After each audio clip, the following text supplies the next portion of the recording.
Hello guys, welcome back to my channel होइन। अहिले हामी समुद्रतिर आइसकेका छौँ यस्तो रमाइलो गर्नलाई। सधैँ हामी बल खेल्न मात्रै जान्थ्यौँ होइन। अनि आज हामी चाहिँ यस्तो समुद्रतिर, यो समुद्र भयो है, समुद्र नि आज माथि माथि आएको छ है। हेन्डसम देखिनु भएको त खै तपाईँ त आम्मामा नुहाएर हो आम्मामा हेन्डसम देखिनु भएको छ यार। लजाउँछ भिडियो अन गऱ्यो भने लजाउँछ। अनि अरूपछि के पाए बोल्ने खतरै माइला हो कि नै।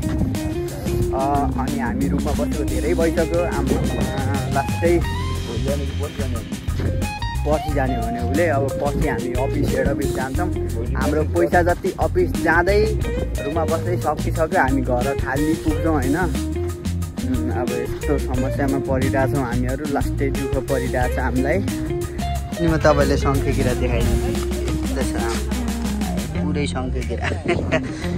त्यही हो गाइस, धेरै पटक भनिसकेँ मैले तपाईँले होइन। विदेश नआउनु गाह्रो छ।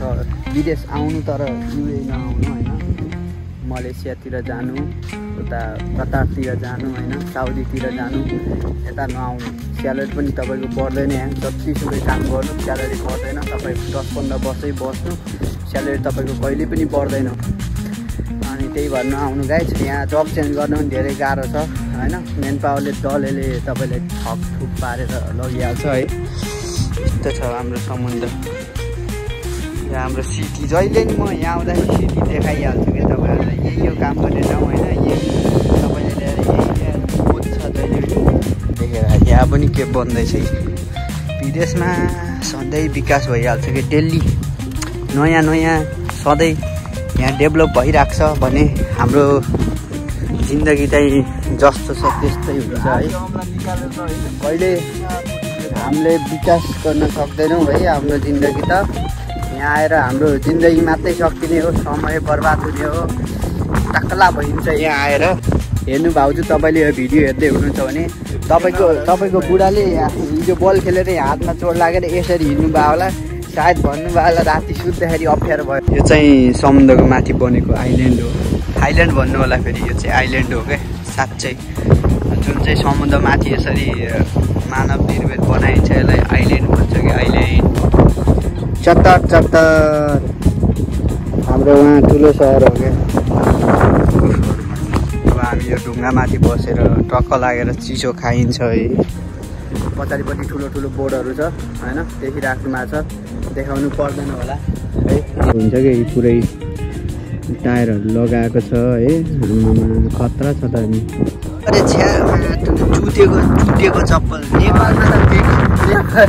नेपालमा त गरिब थिएँ साला, विदेश आएर नि गरिब भयो। अब हामी चिसो खान्छौँ है। चिसो खाइन्छ है। अब तातो भइसक्यो त्यो चिसो। अब हामी चिसो खाइसकेपछि बल्ल भिडियो बनाउनेछौँ। हामी तपाईँहरूलाई यो बोर्ड देखाउन गइरहेछौँ होइन। टक्क टक्क लागेर चिसो खाइयो, पट्ट लागेर सट्ट लागेर। अहिले हामी टक्क लागेर बोर्डको अगाडि छौँ। अघि हामीले उताबाट खिचिरहेको थियौँ होइन, बोर्ड देख्न सक्छौँ डाँडाबाट। अहिले हामी फाइनली यो बोर्डको अगाडि आइसकेका छौँ। पछाडिपट्टि देख्न सक्नुहुन्छ यस्तो बवाल छ बोर्ड। ठुलै छ क्या, धेरै ठुलो छ। लगभग 200 मिटर जति होला यो बोटको लम्बाइ। यतापट्टि पनि छ ठुलो। सबै बोट खिचिरहेछ। यस्तो हुँदो रहेछ है बोट। यत्रो ठुलो हुँदो रहेछ आमामा। अनि समुद्रमा कहाँ डुब्छ त है यत्रो ठुलो बोट हो कि नै?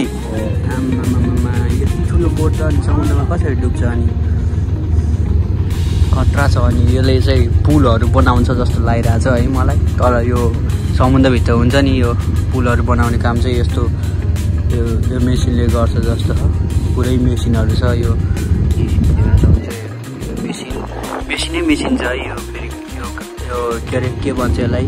यहाँ 3-4वटा थियो है अघि। अब भिडियो बनाउन पाइएन। अब यो पनि जाँदैछ। यो चाहिँ ठुलो चाहिँ यतै बस्दो रहेछ। हामी चाहिँ हेरेर बसिरहेछौँ मजाले। बेरेक रहेछ कि यो लामो यो डन्डा छ नि, यो डन्डा बेरेक रहेछ कि तल। जब बोर्डहरू स्टप गर्दाखेरि चाहिँ त्यसलाई तल हालेपछि बोर्डहरू चाहिँ नहरिँदो रहेछ। आज बुझियो